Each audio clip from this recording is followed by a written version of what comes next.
I'll be discussing how the Walten Files shares archetypes with the founding fathers of horror. Let's start with the fundamentals of human existence, shall we?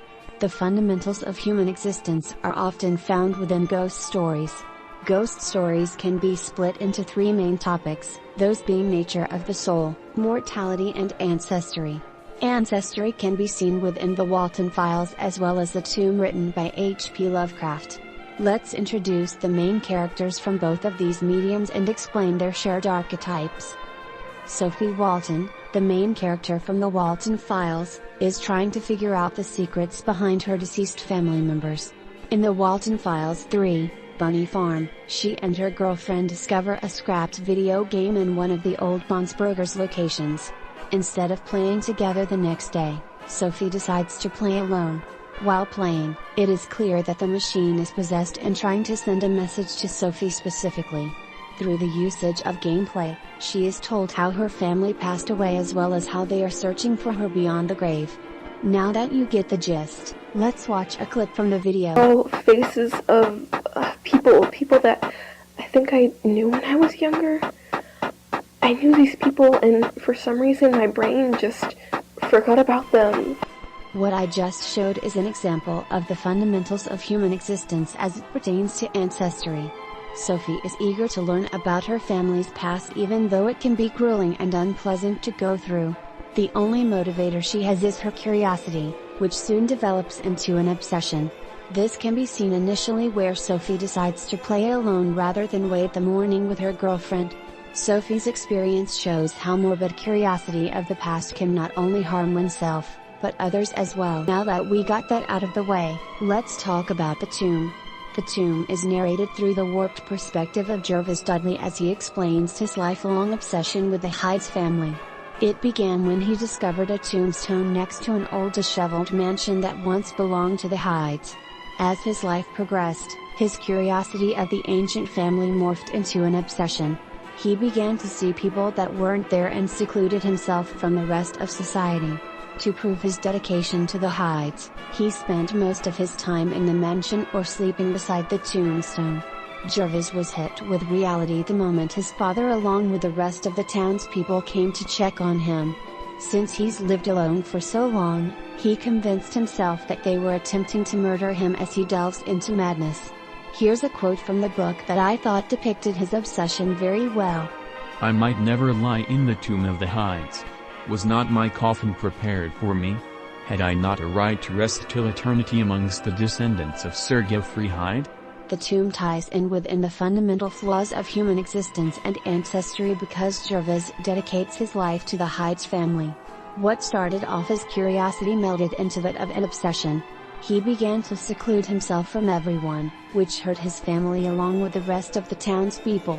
As his life continues, he convinces himself that he is deserving to be a part of the Hyde's family despite him having no connection with them. Now you may be asking, what do these two have to do with each other aside from ghosts? Let me explain. Both Sophie Walten and Jervis Dudley are curious about the ancestry of a deceased family. This soon morphs into a life of seclusion and anguish. For Sophie, her trauma was so bad that she forgot about her family. Upon rediscovering them, she begins to avoid her loved ones, that being her girlfriend Jenny. Jervis also goes through something similar, though at an extreme degree. He becomes so obsessed with the Hyde's family that he avoids any human contact including his family. Both stories are sending the message that morbid curiosity is a fundamental flaw of human existence. Let's move on to a new archetype, the werewolf. Okay, we aren't talking about werewolves, so the name is kinda misleading. The werewolf archetype focuses on inner evil and how everyone has a dark side that others would perceive as scary. The main topic behind many of these stories involve instincts versus morality. For today we will talk about Dr. Jekyll from Strange Case of Dr. Jekyll and Mr. Hyde written by Robert Louis Stevenson and Felix Kranken from the Walten Files. Let's go. The Walten Files features the werewolf trope with the usage of Felix Kranken. Felix Kranken is business partners with Jack Walten and a co-owner of Bonsberger's.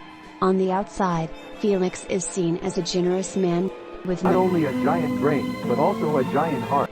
Despite being good in the public eye, He is suffering from a severe alcohol addiction that broke his family apart. He tries to keep this under wraps, but it spirals when he accidentally kills two of Jack's youngest kids in a car crash. This not only causes his business partner to go missing, but he decides to take the company for himself to cover up for his misdeeds. No matter how hard he tries to escape, his guilt and the ghosts of the children haunt him for life. Let's watch a clip and see how Felix is afraid to face the consequences of his actions. Oh God, what am I gonna tell Jack? He would be devastated. That's why I buried him. Just the idea of Jack seeing what happened to him. Felix Kranken's alcoholism represents the werewolf trope because it interferes with his otherwise picture-perfect exterior. No matter how hard Felix tries to ignore his addiction, the urge to drink gets the best of him. His alcoholic tendencies not only ruined a friendship, but led to the deaths of two people he cared for. Felix's persona is tarnished due to the guilt of his actions along with his victims haunting him. Now that we've gone over Felix, let's talk about the strange case of Dr. Jekyll and Mr. Hyde and how they use the werewolf trope. Dr. Jekyll had been experiencing intrusive thoughts and urges that would ruin his reputation as a good scientist. To counter this, he developed a potion that would transform him into Mr. Hyde. Mr. Hyde is someone who possesses all of Dr. Jekyll's violent impulses. Dr. Jekyll tries to hide the truth behind Mr. Hyde, but is unable to hold it in. Day by day, Mr. Hyde gets stronger and reveals himself to one of Dr. Jekyll's friends, causing him to die of shock.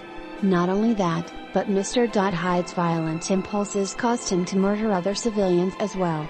With zero control, Dr. Jekyll fades into nothingness as his counterpart is the only one who remains. Now that we got an idea of Dr. Jekyll and Mr. Hyde, let's find a quote that emphasizes the werewolf trope. And this again, that insurgent horror was knit to him closer than a wife, closer than an eye, lay caged in his flesh, where he heard it mutter and felt it struggle to be born. Dr. Jekyll and Mr. Hyde struggle with instinct versus morality. Dr. Jekyll has an evil side deep within him. No matter how hard he tries, he cannot keep it contained.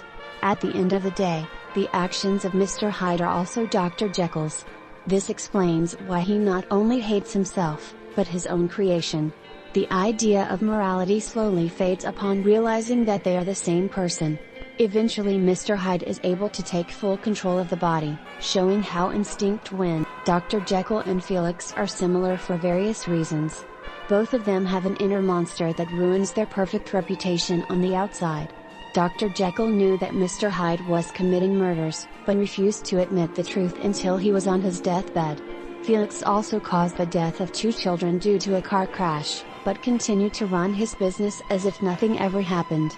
In both scenarios, instinct triumphs morality. Dr. Jekyll has a physical representation of his inner urges. Felix doesn't have this, but with artistic visuals he appears scarier under the influence of alcohol. Now we know how the Walten files and the founding fathers of horror share similar themes and archetypes. Wasn't that interesting? I'm going to stop talking now.